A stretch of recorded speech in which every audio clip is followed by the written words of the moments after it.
4 ॾींहं गॾु खाए बाद में इख़्तिलाफ़ थी वञनि, नाराज़गी थी वञे त पोइ एतिरो घटिया क़िस्म जो ॻाल्हाइणु छाजे लाइ हूंदो आहे?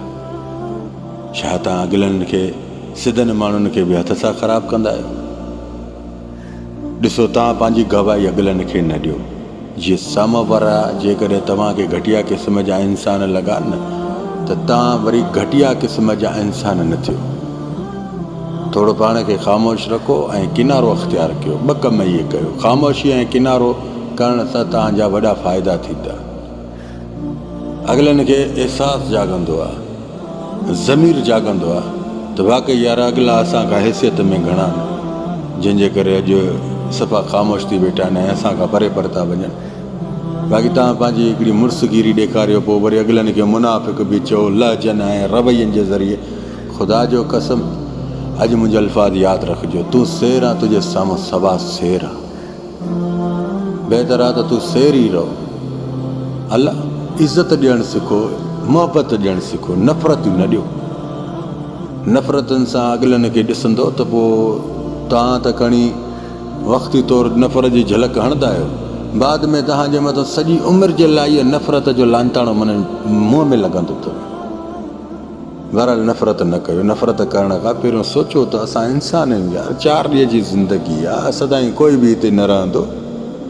4 ॾींहं जी ज़िंदगीअ में नफ़रत न करणु घुरिजे, भलो आहे। बहरहाल ॿियनि खे घटि वधि ॻाल्हाइण खां, जा घटिया क़िस्म अल्फाज़, जा हिकिड़ी ग़लति सोच रखण खां बहितर आहे त तूं किनारो कर ऐं ख़ामोशी अख़्तियार कर। इन मोड़ ते 2 दुश्मन तव्हांजा विच में ज़रूरु थींदा। जेको तव्हांजा पैगाम ओॾे पहुचाईंदो, ओॾो जा पैगाम तव्हां ॾे पहुचाईंदो। इन दुश्मननि खे बि तव्हां सम्झी नज़रअंदाज़ कजो। बहरहाल इहे चङा न हूंदा आहिनि, इहे उहे इंसान हूंदा आहिनि तोॾां चांहि पीअंदा त वरी होॾो बोतल पीअंदा। सम्झो न मुंहिंजा भाउ, अॼु माशरे खे सिधे करण जे लाइ तव्हांखे बहरहाल हिननि ख़ामोशी ऐं किनारनि जी वॾी सख़्तु ज़रूरत आहे, सख़्तु ज़रूरत आहे। हाणे दुश्मन आहे मुंहिंजी दुश्मनी आहे कंहिंसां बि, ठीकु आहे। मां दुश्मन जे आॾो स्टाइल हणंदुमि, पोज़ हणंदुमि, पोइ दुश्मन खे कहिड़ो सुकून ईंदो? हा, उहो दुश्मन 4 दोस्त ॿिया करे मुंहिंजे मथां दुश्मनी ते लाइ छॾींदो। बहितर आहे त मां ख़ामोशी कयां, पंहिंजो किनारो कयां, उन्हनि जे साम्हूं नज़र ई न अचां, जो दुश्मननि खे बि मौक़ो न मिले न त मुंहिंजे मथां सुभाणे जा मुंहिंजी इज़त जे मथां वार कनि। बाबा हिकिड़ी ॻाल्हि ॿुधो, कंहिंजी माइरुनि जा गुलाब जा गुल आहियो, सोचे सम्झी क़दम खणो।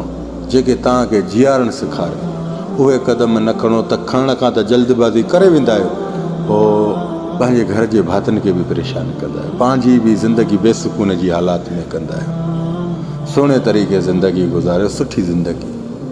बहरहाल जेको ग़लति करे उनखे ग़लति करणु ॾियो, तव्हां ग़लति न कयो। तव्हां जंहिंसां ग़लति कंदो पोइ हुननि में ऐं तव्हां में फ़र्क़ु न थींदो। हिकिड़ी दूर ख़ामोश रहे, कहिड़ा बि इख़्तिलाफ़ हुजनि, थोरो वक़्तु ॾियो पाण खे, सब्र कयो। इंशाअल्लाह इन जी रिज़ल्ट अल्लाह रब्बुल अर्शिल अज़ीम ॾेखारींदो आहे। यकदमि न थींदो आहे त बसि हाणे ई थिए, सुभाणे ई थिए। बाबा यकदमि तव्हां ई क़दम खणंदा आहियो जल्दबाज़ी जा, पोइ बाद में तव्हांजा नतीजा कहिड़ा निकिरंदा?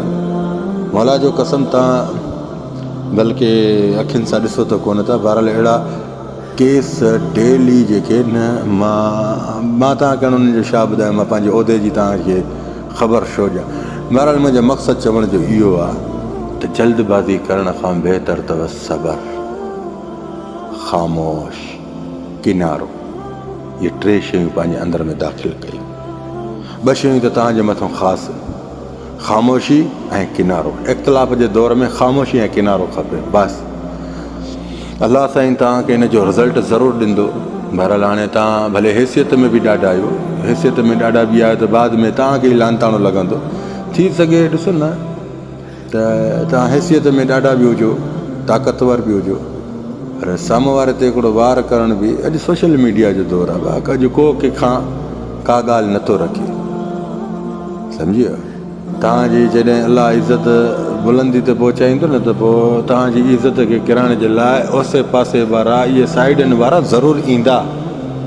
बहितर आहे त पंहिंजी इज़त खे महफ़ूज़ रखो।